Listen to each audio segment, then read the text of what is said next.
গল্প ঝুল বারান্দায় তুমি আমি, পর্ব 2।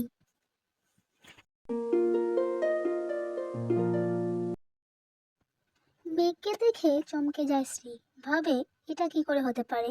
খুব বেশি না হলেও 4 বছর তো ও এখানে কাজ করেছে, আজ অবধি জানতেই পারেনি যে কোম্পানির উত্তরাধিকার মেঘরাজ চৌধুরী। শ্রীর মনে পড়তে থাকে সমস্ত কথা। শ্রী নিজের অজান্তেই কাঁপতে থাকে। দুর্বার ডাকে হুঁশ ফেরে তার। দুর্বা বলে, কি হয়েছে তোর? শ্রী বলে, কিছু না। ইতিমধ্যে মেঘ বলে, তোমরা সবাই যে যার কাজে যাও, আমি আমার রুমে যাচ্ছি। এখানে বিল্ডিং ডিজাইনের দিকটা কে দেখে? তখন একটি ছেলে বলে, শ্রী। শ্রী। মেঘ বলে, হুই শ্রী? ছেলেটা আঙুল দিয়ে দেখিয়ে দেয় শ্রী মানে শ্রেয়সী রায়। মেঘ এবার এগিয়ে যায় শ্রীর দিকে। দীর্ঘ 7 বছর পর মেঘকে দেখে সে। চেহারায় অনেকটা বদল ঘটেছে। লম্বায় 6 ফুট 7 ইঞ্চি, মুখে চাপ দাড়ি, দেখে মনে হয় জিম যায়। বেশ সুপুরুষ শিরোটাইপ দেখতে হয়েছে মেঘ। মেঘ স্ত্রীকে দেখে বলে, আগামী 10 মিনিটের মধ্যে বসিরহাটের বিল্ডিং এর ডিজাইনের ফাইলটা নিয়ে আমার কেবিনে আসুন। সবাই যে যার কাজে ব্যস্ত হয়ে পড়ে। স্ত্রী ফাইলটা নিয়ে চলে যায় মেঘের রুমের দিকে। গেটের সামনে গিয়ে একটা বড় করে শ্বাস নেয় স্ত্রী। বলে, মে আই কামিন স্যার?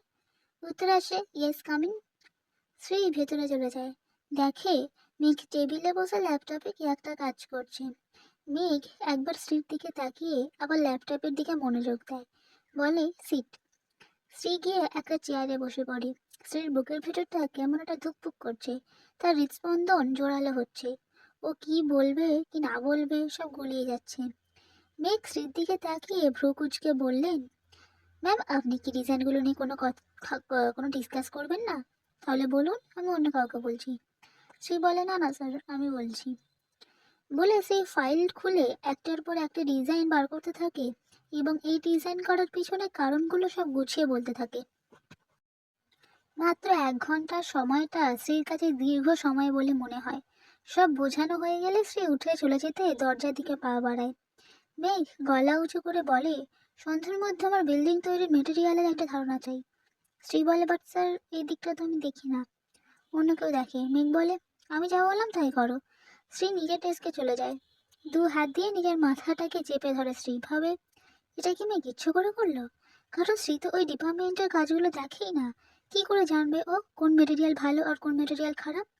কি করবে ভাবতে ভাবতে শ্রীর মাথায় এলো, আগে যে সমস্ত কনস্ট্রাকশনের কাজ আছে তার ফাইলগুলো চেক করলেই তো হবে। কিন্তু তার জন্য তো সুমনের কাছে যেতে হবে, আর সুমনকে সহ্য হয় না শ্রী। কথায় কথায় গায়ে পড়ে। কিছু সময় ভাবার পর সে উপলব্ধি করে তার আর কিছু করার নেই, যেতেই হবে বলে উঠে পড়ে এবং সুমনের ডেস্কের দিকে চলে যায়। সুমন মন দিয়ে কাজ করছে। শ্রী যেতেই সুমন উঠে দাঁড়ায় আর উচ্চস্বরে বলে, আরে শ্রী, কি ব্যাপার আজ আমার ডেস্কের সামনে? কিছু হয়েছে নাকি? হ্যাঁ, বলে শ্রী, তোমার একটা হেল্প চাই আমার। হেল্প? হ্যাঁ নিশ্চয়ই, তুমি বসো না, তারপর বলো কি হেল্প চাই। শ্রী বলে, না বসবো না। সুমন বলে, আরে না বসলে তোমাকে হেল্প করবো কিভাবে? বলেই স্ত্রীর হাত ধরে তাকে টেনে নিয়ে তাকে বসায়। আচমকা শ্রীর হাত ধরায় শ্রী বিরক্ত হয়। বলে, আমি আপনার কাছ থেকে পুরনো কনস্ট্রাকশনের কিছু ফাইল চাই। সুমন বলে, ফাইল চাই? নিশ্চয়ই, বলে শ্রীর কাঁধে হাত দেয়। শ্রী দাঁড়িয়ে পড়ে। কিছু বলতে যাবে, হঠাৎ তার চোখ যায় মেঘের দিকে। বলে, মেঘ? সুমন থতমত খেয়ে বলে, স্যার। মেঘ বলে, শ্রী, তুমি এখানে কি করছো? শ্রী বলে, স্যার, ওই পুরনো কনস্ট্রাকশনের ফাইলগুলো আনতে এসেছিলাম। মেঘ সুমনের দিকে তাকাতেই সে শ্রীর দিকে কয়েকটা ফাইল এগিয়ে দেয়। মেঘ বলে, শ্রী তুমি যাও। Okay sir. মেঘ এবার তাকায় সুমনের দিকে। বলে, 1 মিনিটের মধ্যে আমার কেবিনে আসো। সুমন যায় মেঘের কেবিনে। মেঘ রাগে কটমট করছে। রুমে এসি চলছে, তাও মেঘ ঘামে ভিজে গেছে। তার চোখ কটকটে লাল হয়ে গেছে। সুমন বলে, স্যার। মেঘ তখনই সুমনের কলার চেপে ধরে। তাকে তীব্র কণ্ঠে বলে, সাহস পেয়ে দিয়েছে স্ত্রীকে টাচ করার? বলে কষিয়ে একটা চড় মারে সুমনকে। সুমন ঘাবড়ে যায়। সে ভেবে পায় না সে কি করেছে। সে কিছু বলতে যাওয়ার আগেই মেঘ বলে, যদি ভবিষ্যতে স্ত্রীর আশেপাশে তাকে দেখি তো চাকরি তো খাবোই, আর নিজের পায়ে দাঁড়াতেও পারবি না। নাও get out from here. Suman বেরিয়ে যায়।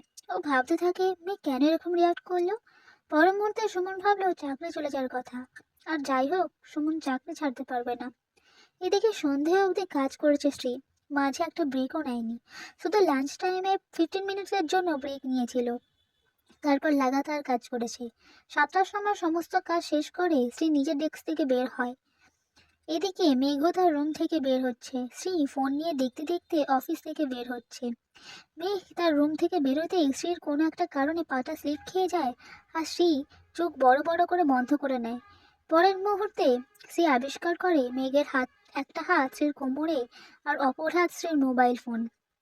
শ্রী পড়ে যাওয়ার সময় মেঘ শ্রী আর ওর ফোন দুটোকেই ক্যাচ করেছে। অকস্মাৎ শ্রী মুখ থেকে বেরিয়ে আসে, মেঘ। মেঘ শ্রীকে ঠিক করে দাঁড় করায়। শ্রী ফোনটা হাতে দিয়ে তাকে বলে, যখন হাঁটবে তখন চোখটা যেন সামনের দিকে থাকে, ফোনের দিকে না, তাহলে দেখবার পড়ছেন না। আমি কিছু করে পড়ছি নাকি? শ্রী বলে বসে। মেঘ শ্রীর দিকে তাকিয়ে বলে, সেটা তো আপনার থেকে আর কেউ বলতে পারবেন না ম্যাম।